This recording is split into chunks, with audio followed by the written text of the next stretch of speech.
ရဲ့ညာရွာကလေးတို့ရဲ့ညာမှာစားကြည်ပဲနောက်ကျော်ဆုံးသွား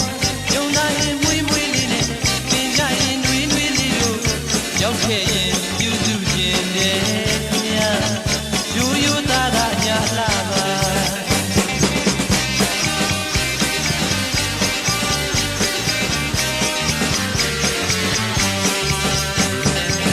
ရိုးပြတ်နဲ့လေခွင်းလေးမဆုံးနဲ့